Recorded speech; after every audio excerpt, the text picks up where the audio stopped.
Thank you, gentlemen. This is rumor control. Here are the facts.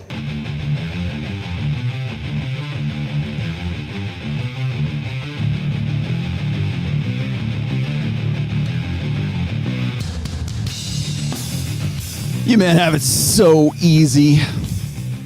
You don't know how easy you guys have it. My goodness. All right, guys. Let me get that out of there. Trying to do this on StreamYard is a pain in the ass. There we go. How's it going? To cut that out of there. Today we're going to be talking about whether or not men have it easier than women do, right? Do you have it easier? Do you think you have it easier? Do you think women have it easier than you do? The reason I wanted to talk about today's topic, I'm gonna dig into this this TikTok video that's sort of been making the rounds in the sphere, I guess. And you guys have probably seen this. You've probably seen the girl that's here. I'm just here. I'll just show you real quick. That's the one. Is that me? Yeah, there we go. Now you can see me better. And there, much better. So we're gonna dig into this a little bit. It's a very short TikTok. It's only like a minute long TikTok video, and I wanted to dig into it. And I know some other people have, some other YouTubers, I guess, bloggers, whatever, have been talking about this. I got this from Rich Cooper. Again, it's just sort of like a throwaway tweet that he had, but I thought it was interesting because it speaks to a lot of misconceptions, both on the part of women and on the part of men. I've seen some other people address this just in a couple of instances. Actually, maybe it's not as big a deal as everybody's making it out to be, but I thought it was a valuable learning opportunity, so I thought I would make it the topic of today's show. So without further ado, I don't know. Oh, okay. Standard caveats apply here. Okay. I don't know who she is. This is not I'm not putting her on blast. This is not, oh man, Rollo really got her. That's not my point here. And you'll see why in just a second. So just for sake of argument, I am following along objective. I'm analyzing this. Okay. I'm not attacking her. I'm just analyzing the thought pattern here. So bear with me for just 1 second. Here we go. Men have it way easier with dating. Let me explain why. Men pick who they pursue versus women pick through who pursued. All right. Did you guys get that? That's premise number one. Okay. We're gonna look at this like from this is the rational male, right? We're going to look at this from a rational perspective here. Men pick who they pursue, and women pick through who pursued. Okay. Now, I'm just going to, for sake of argument here, let's just look at her one more time. I don't know who she is. I don't know who her name is. I wouldn't say she's like a Karen per se, but she certainly has Karen energy. The big eyes. She certainly was doing this TikTok video the outfit she's wearing is definitely planned. This is not just spur of the moment. This is look at me. Okay. If I am to kind of pick this whole thing apart, I would say that she is most definitely, 29, maybe even her early 30s, could be even older than that. I'm not really sure. It's hard to tell today because that could be filtered. In fact, I expect it would be filtered. So let's keep that in mind. We have to kind of keep this in context right now because that's where I'm going with this. Strikes me as if as a woman who is either done with dating or is angry at dating, not too dissimilar from Tomi Lahren. When I did the Tomi Lahren breakdown video, I think it was back in August when I broke that down. She has similar arguments and similar complaints about why it is so easy for guys and why it is tough for women to sort of find their way in this big dating sexual marketplace. So let's pick those apart though. Okay. Men pick who they pursue and women pick through who pursued. Well, we can certainly throw away the first one. Well, I shouldn't say throw away the first one. She's about to say here that it is a societal thing, and this is where most women sort of lose the narrative. because they default to blank slate equalism, because they default to social constructionism. This nebulous society is what teaches women and teaches men that they should do the things that they do. It has nothing to do with the fact that there are biological imperatives. It has nothing to do with the fact that men have the burden of performance. It has nothing to do with the fact that women have an inherent intrinsic value. It has nothing to do with the fact that, men must become and women just are. And the problem that most women are finding today, particularly in our new order and our online world and social media world and our Bumble, Hinge, Tinder world, or if you prefer, Match.com, whatever, in that particular world, in our Instagram world, right, our brand of me world, we're seeing that it's not just societal and it's not just a one-sided conversation. It is very much a two-sided conversation, and it is incumbent upon men to perform. So we have to. The reason I was talking about how where she was in life, like obviously in her epiphany phase at this point, obviously frustrated with the sexual marketplace, obviously as you'll see here in a moment. A bit perturbed by her lack of quality men in her life, and probably also lack of time that is evaporating quickly for her, or at least she's acknowledging it now. This woman is an illustration, a textbook example of the epiphany phase, I would argue. I don't know anything about her personally, but I would say that the reason why women make these videos, including Tomi Lahren, is because they understand on some level of consciousness that the clock is ticking. And the more time that they spend trying to figure out whether a guy is high quality or low quality, or is even a potential suitor, which he's going to say here in just a second, that time runs out. So she's upset that men get to pick who they pursue. Well, I wish that were the case. Because for a vast majority of men, they don't get to pick who they pursue. They can go after it. They can go and approach that. In fact, a lot of, let's say, sub-communities in the manosphere have formed their own tribes because of the lack of ability to actually go and pursue, or to shame men for pursuing in the first place. So there's a lot to sort of unpack with that one. Women pick through who pursued. And this is really kind of the crux of our argument here. So what happens is women don't have the high quality guys, the high SMV men that they would hope would be pursuing them. And therefore they have a choice between A, B, and C, who are all high quality guys, and they all have their particular talents and characteristics, and they get to decide which one is the best. The problem with her argument here is that it's not societal. This is an evolutionary dynamic. Men have always pursued. Eggs are expensive. Sperm is cheap. Men have to perform. Women just are. Women have intrinsic, inherent value to men when it comes to reproduction.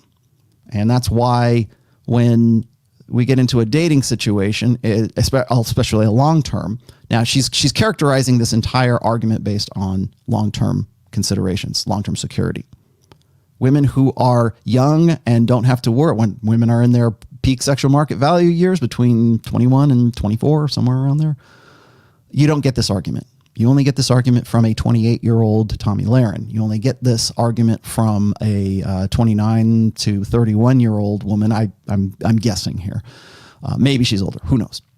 Maybe she's a good-looking 34, but she's upset with her choices at this point because the men that she has to pick through are probably not the guys that she would even consider. And so therefore we're going to foist this more responsibility on guys. So I wish it were. I wish that was the case. I wish men got to decide who they were going to pursue. I'll continue on a little bit more here, but I think we can also put the lie to this by looking at apps like Bumble, where women get to choose. It's women who get to pursue. Pretty much in the online age, it is women who are going to decide who is going to be able to approach them and who is not. We live in an age right now, in a gynocentric age, where a man just making pursuing a woman is a dangerous prospect in some cases. When we look at things like the UK, where misogyny, the ambiguous definition of whatever misogyny is, which really kind of comes down to beta males should not approach me. Let's make it illegal for men I don't want to have anything to do with to actually approach me. That's pretty much the crux of it right there.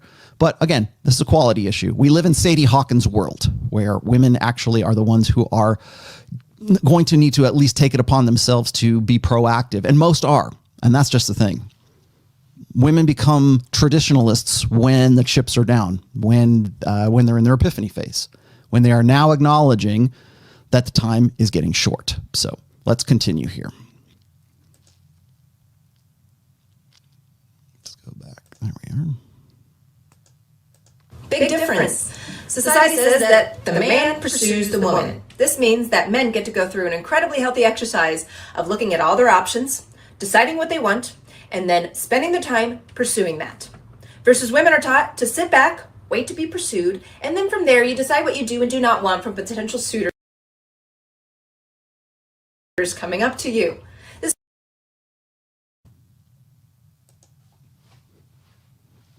Coming on up. Bring it on, guys. Come on up. This is the way, right? This is way more time intensive. Let me paint the picture of why, okay? So here's premise number 2. And the premise number 2 is this: society. Whenever you hear women say, or guys for that matter, whenever you hear a feminized mindset, refer to the word society. Society expects this.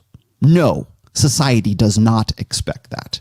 In fact, a lot of these arguments when it comes to sexual selection, when it comes to men's performance, when it comes to women not having the, economically attractive men be, suddenly available to them, like Sheryl Sandberg said they would be when they're 30, suddenly they're not there. It's not society that did that. In fact, if anything, today's society, if you watch the Grammys, man, today's society is encouraging almost the opposite of this very traditional, expectations, let's say. When I hear of women talking about slut shaming, or I hear about how horrible men, or the expectations that society has on women when it comes to beauty standards, when it comes to, be this, be that, be thin, be curvy, be whatever. It's like, I watched an Instagram video not too long ago of some woman, a very butch, short haired kind of Karen looking woman, going through what are, as far as I can tell, are very old arguments. Society says this. Society expects women to be this. Society expects women to just sit back and wait for suitors to come along. No, society absolutely does not do that anymore. It's the same argument when people say, well, boys are taught by drill sergeants and they're taught not to cry, and they're smacked upside the head. Johnny, toughen up, man. Stop being a wuss. That doesn't happen. Sorry, that's not something that is actively encouraged, and hasn't been, at least for the last 20 years. And probably, I would argue, maybe the last 30 years. So let's say 25. Let's see, since 1995-ish, there's been a push to feminize boys, to push for emotionalism, and that's where we're at right now. To say that women, young girls or women, are expected to have these traditional mindsets, or the be coy and be nice and wait for please the man, blah blah blah, that hasn't been around really since the 70s. There's been a systematic whatever push for women to not be male pleasing. Let's just say the prime directive of feminism is to never do anything for the express pleasure of a man. So to say that society is causing this, well, what society is that? Western society? That argument, anytime you hear the word society come out of a woman's mouth or a feminized man's mouth, understand that is the voice of social constructionism. That is an argument that is rooted in social constructionism and blank slate equalism. Because what it's saying is that society is like it's nature and nurture, but in this case, it's all nurture. It's all learning. It's all society. It's you are the product of whatever society that you are produced from. Especially when it comes to intersexual dynamics, we can point to evolutionary reasons for why men pursue and women choose. Men perform, women choose from them. That's really how it's been in the animal kingdom for a long time. Anyone who has the sex that has the higher reproductive cost is usually the one that's doing the selecting. What she's complaining about is not having high quality enough suitors to come and, save her from herself, I guess. I don't know, or, to complete her mating strategy, which of course for women is hypergamy, alpha seed, beta need. And at this stage, as things develop, and she's not wrong about this part right here. Well, she's saying, she's going to say, it's time intensive to wait around, to wait for the right guy. And she's not wrong. The problem is she's only coming to this conclusion pretty late in the game. And this is true of most women. Now, how do I know? Well, I mean, we can sort of refer back to when my appearances on Myron Gaines' show, the Fresh and Fit podcast, when we have a variety of different women come on that show. And you can talk to women as young as 19 and as old as, say, 37, and you'll get a difference in opinion when it comes to this particular topic, like who's got it easier. Right? Well, in the beginning, when women are between, say, like 19 and 24, women most definitely have it a whole lot easier. When you have bided your time and waited it out and you're now in your epiphany phase between 29 and 31, well, guess what? You're in a less selective position, ladies, than you were when you were 21 years old. And the new crop of 21-year-olds that have just come into the sexual marketplace are now displacing you from that. So you can foist that blame and that responsibility off on infantile men, or you can claim that it's men who have it easier than you do, but don't blame it on society, okay? Not entirely. Because when you talk about society this and society that, you are essentially making an appeal to blank slate equalism, and you are making an appeal to social constructionism. It's not just society. Let's continue. This is way more time intensive, and let me paint a picture of why. A man who comes up to you and you decide there's some things he likes, some things you don't know about, you go ahead and give him a chance after getting to know him for 2 weeks, you decide it's not right for you. That means you just spent 2 weeks on somebody that you may or may not have picked out of a crowd to begin with. And a lot of us women don't even realize that this is happening because this is just the way things are. Apologies, you're probably getting echo on that, but anyways, you get the picture here. This is the voice of the epiphany phase. This and understand that the epiphany phase is this: when women get to in case you're unfamiliar with my work, when women get to the age of, say, about 29 to 31, some people will argue later, some say sooner. But let's just say round numbers, 29 to 31 years old is when women begin to acknowledge, whether cognitively or subconsciously, however, they acknowledge that they are no longer able to compete in the sexual marketplace as well as when they did when they were younger. So it's not saying, ladies, you're hitting the wall. I've done lots of videos about the wall. I'm not talking about that right now. I'm not saying physically. Physically, she looks pretty attractive. She's all right. I would, on the Tomasi scale, I'd give her at least a 7, maybe a 7.5. You might go higher, you might go lower. I don't know, but that's me. There we are. Okay. Now, when she gets to be 29 to 31 years old, that's when women usually try to change their tune. I don't know what her notch count is. I don't know what her body count is. I do know this, though. When I was on the Fresh Fit podcast, we had some girls in there who were, between the age of 19 and 21. One 20-year-old girl was saying that between 16, when she first had sex, to 20 years old, she has 15 lovers in 4 years, from 16 to 20. So women are getting started earlier and earlier. But maybe that's neither here nor there. The fact of the matter is that there is a window of opportunity that women have where things are much easier for them to attract the kind of guys that they want to to get with. The problem is that society, a gynocentric social order, teaches women that, in fact, it's not about waiting out for the right guy. It is opportunism. Get with the guy that you can get with while you are hot, sexy, fun. And then when you get to be 29 to 31 years old, there'll be a guy there waiting for you to sort of make everything happen for you in the long term. This is what I call Sandbergian hypergamy, because Sheryl Sandberg actually literally mentions this. Ladies, when you are between the ages of, like, say, 18 and 28 or 29, that's when you should date all the fun guys, all the bad for you guys, all the bad boys, all the commitment phobic boys. I mean, literally, she says this: date the committophobes, right?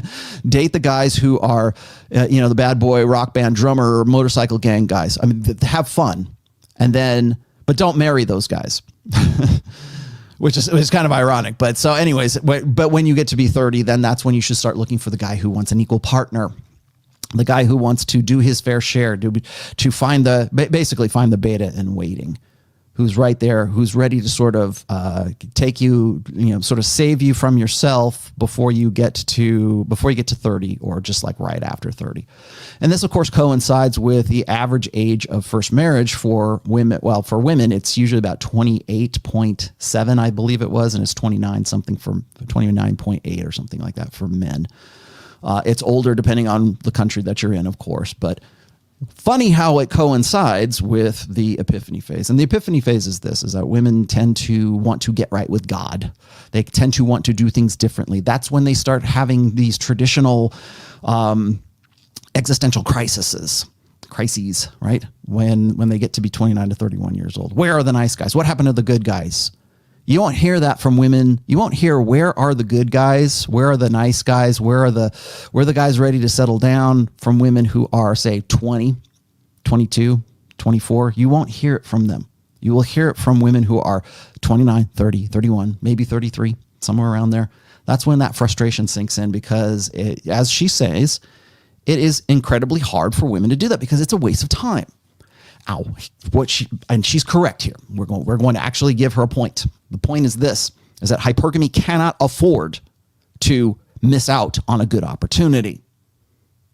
So when a woman is between the ages of, say, 21 and 24, the priorities are different. It's all the alpha seed short-term sexual side of that hypergamous equation.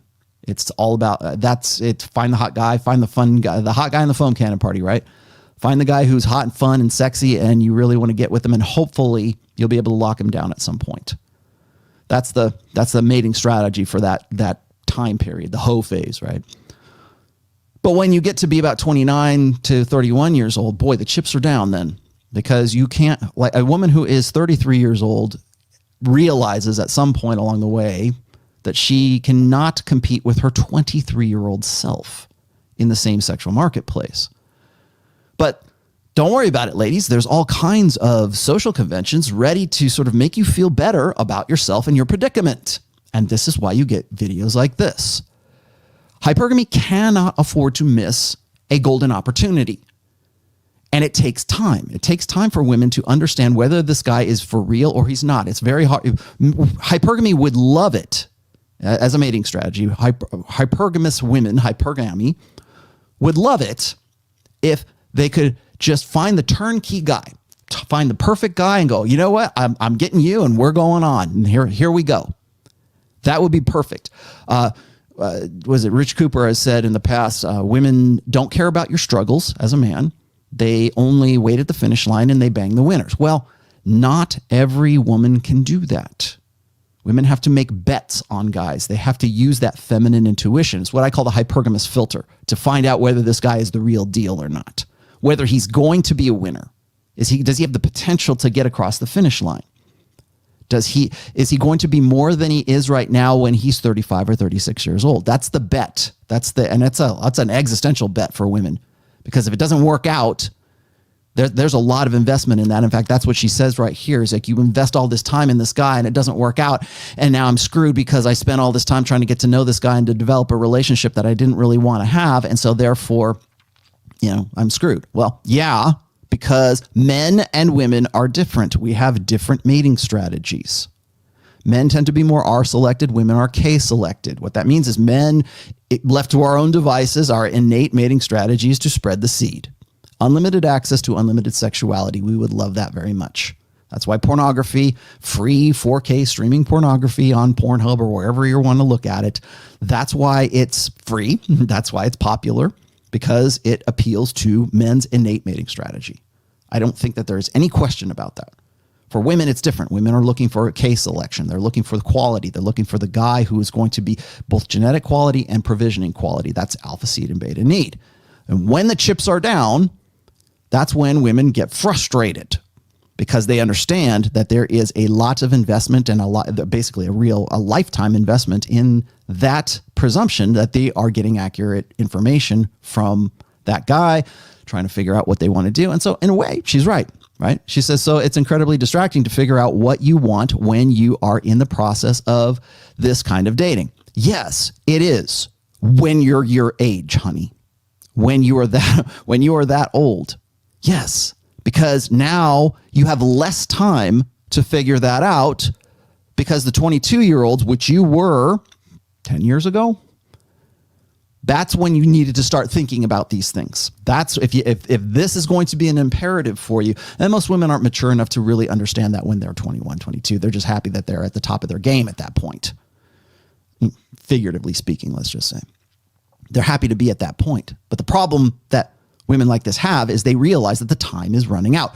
Also, when it comes to the biological clock, my biological clock is ticking. Yes. That's when the only time you will hear that from women is not when they're 21 or 22. It's when they're 32. It's when women get to be about in that same epiphany phase. My biological clock is ticking. I got to find a guy. Any guy will do. I got to get married. It's not, I want to marry him. It's, I need to be married. I need to find a man. The man who, hey, come over here. It's not, that's the difference. I've said this before. That's the difference between I want to marry him and I want to be married. I want to have kids, or I want to have his kids.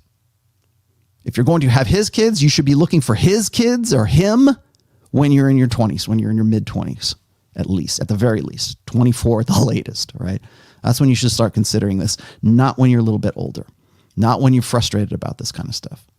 And so, of course, it makes for a great 1-minute TikTok video, but in the end, you're where you're at. So let's continue. I guess there's just a little bit left on this. I'm going to put this out. So it's incredibly distracting to figure out what you want when you're in the process of this kind of dating. Men. All right. So that's the whole thing. My bad. I thought there was more to it. Okay. So she's frustrated, and rightfully so, because she waited too long. I'm not saying she's, hey, come on in, guys. I'm not saying she's bound for cats and boxed wine and Ben and Jerry's. I'm not saying that at all. She looks like she's in fairly good shape. She looks like she should be able to at least command some attention. She's certainly not the average American woman who is overweight and, 5'6" and looks like a beach ball. And that's statistically true. She looks good. And she looks like she's trying to maximize her potential for as old as she is. So when women get to that age, yes, they get very, very frustrated about this stuff.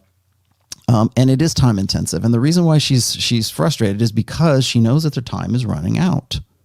That's basically hypergamy in a nutshell. The time is running out. And when you get to 29, 30, 31 years old, the priorities change. If you've read my second book, which is The Rational Male Preventive Medicine, there is this lovely timeline in here. And in that timeline, as you can see, right around the 30-year mark, that's when women start looking for long-term, positioning themselves in the long term, right? As you can see, I've got the epiphany phase, transition phase, and you've got the security phase right there, between the ages of, say, like about 28, maybe 26, somewhere, 27 to about 36, somewhere in there, looking for security because they realize on some level of consciousness that they will not be able to compete in the sexual marketplace as well as they did when they were in their 20s.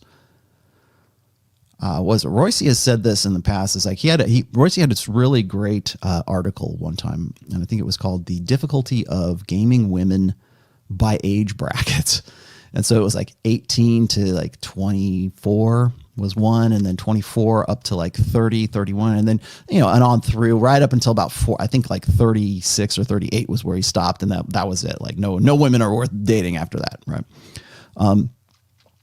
But the ease with which game is sort of applied to those particular demographics, those age demographics, is all dependent on the priorities that women have during that time. And a lot of preventive medicine sort of, I guess, parallels that. Like, what can you expect from women at different ages? Right now, she's frustrated because her lack of options and the amount of time that is needed to invest in figuring out whether those options are something she wants to participate in or not. Most women don't look like her when they get to that age. Now, again, I don't know how old she is. Maybe she's 28. Who knows? Maybe she's 38. Who knows? But she talks as if she is very concerned with the labor intensity, let's just say, of trying to find the right guy. So, gentlemen, bear this in mind. I'm going to read an email here in just a second because it kind of fits, it kind of locks in with this as well. And actually, I think I'll just read it right now. I'm not going to name names because I don't know that he wants me to read this, but let's see. He said on the Fresh Fit podcast or program, Mr. Kevin Samuels said something along the lines of women have inherent value while men do not. And then, of course, he says, in my country, sex-based abortions are prevalent, which reveals that we aren't inherently valued. Granted, the rates have been decreasing. Okay. So my question is this.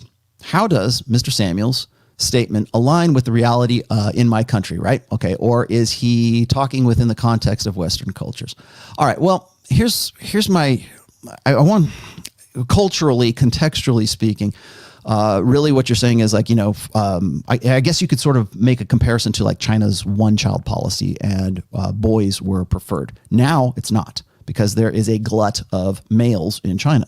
And so therefore females have, higher value as a result of decades of the one-child policy. Well, so you could say, well, they're aborting these kids by sex. Which I've read articles where feminists have said we should abort boy babies because we need less men in the world because they're the ones who start the wars and all that great stuff, right? They're violent, potential, abusers, let's just say, which is kind of silly to me. But let's talk about the inherent value, because I don't think that a lot of guys really realize this. Now, again, I'm not going to speak for Kevin Samuels because I specifically, I get what he's saying. Generally is what I'm going to say. Is that generally speaking, men are disposable. Men are the ones who are expected for, really tribal or genetic altruism is really something. A kin affiliation and kin altruism is something that's usually expected of men. From an evolutionary perspective, women are the incubators of the next generation. And so therefore they have intrinsic value. Therefore we have what I've called anyways, the male protector dynamic, which is put yourself in front of harm's way or into harm's way to protect women and to protect children. That's something that is instinctual, I think, to our human male brains, instinctively anyways. So there's that aspect of it. The evolutionary aspect of inherent value of women is something I think that's kind of hardwired or baked into the intersexual experience of human beings. So there is that. Now, what I think Kevin Samuels was talking about, and what my email guy was talking about here, is that women's value is, as far as sexual market value, is something that they conflate with their own personal value. However, women are valuable just for being women for most guys. So this girl right here probably wouldn't have any trouble getting with a guy who is beta, who is low on the SMV scale. Her frustration isn't so much about finding the right guy. It's the guys that are coming to her. The guys who are supposed to be picking her aren't the guys that she wants to be picking her. And in a gynocentric social order, what we do is we legislate. So we legislate laws, and whether it's harassment or it's what day gamers on the streets of London, whatever it is, or men being held accountable for let's just say or like for lack of consent, sexual consent, if they say they are a lawyer or they are a surgeon or whatever, and it turns out that after they've had sex with a woman, that woman or that guy is actually a barista or a sandwich artist at Subway. We want to legislate against men being able to misrepresent themselves as something more than they are. That's why PUA, that's why game, that's why anything where guys get together and we compare notes, that's why that is threatening to a gynocentric female primary social order. Because if men can do that, what they can do is find an end run around that hypergamous filter. And that's exactly what she's talking about here. She's not frustrated so much with men, but she's frustrated with the fact that she can't get the kind of guy she needs to get right now. I'm at the finish line. I'm waiting for the winner. Where's the winner? This is the kind of woman who, rather than making a bet in her 20s with a guy who had potential, she's the one who has sort of put guys off and has been like, I don't want to call her spinster because I don't know if she's a spinster, but she's the kind of woman who's like frustrated with her position in life right now because she wants to move on. She wants to have babies. She wants to have a guy in her life. She really wants that. But she's at a position right now where she thinks the winner is, she's waiting at the finish line. And none of the winners want her. None of the guys that are good enough want her. They want the girl who's 22 years old. They want the girl that she used to be back in her hoe phase. And that's what throws women off. And that's where they kind of lose the narrative. Now, because women have this intrinsic inherent value, they think that it's men's fault for not seeing their wonderfulness because of her beauty. She looks good, her high quality. I'm here. I'm ready. Okay, now I'm ready, world. And the world, of men don't want to have anything to do with her. So yeah, when guys get to pursue who they want to, she's upset with that because the guys her age or the guys who would be older than she is don't want to have anything to do with a woman who is where she is in life right now. Now, there might be guys who are like simps, or there might be guys who are blue pill or beta or whatever you want to call it, who are her age, but she doesn't want to get with those guys. Because when she does, she finds that she's wasting her time. Those guys come into her life and, they're players. They're not players. They just want to bang you, or because you're an easy lay. You're easy right there. You were low-hanging fruit, let's just say. Ladies, don't be low-hanging fruit. So you got that, or you've got the choice of that guy who is going to make you a plate, because now at 36 years old, that guy's hitting his stride. Because any guy who's still single at that time, he's in a position of sexual selection that women were at when they were 22, 23 years old. And if you look in the preventive medicine, if you look at the graph that I have where the bell curve for women's sexual market value, and it tops out right around 23 years old. For men, it tops out right around 36 or 37 years old, because that's when men tend to have the most of what makes them potentially the most attractive to women at that particular time in their lives. So this woman is venting her frustration because she's at the finish line and she's waiting. She's where are the winners? Well, the winners are here. At least the single ones are anyways, but they don't want to have anything to do with her, because now the high value guys don't have to select her.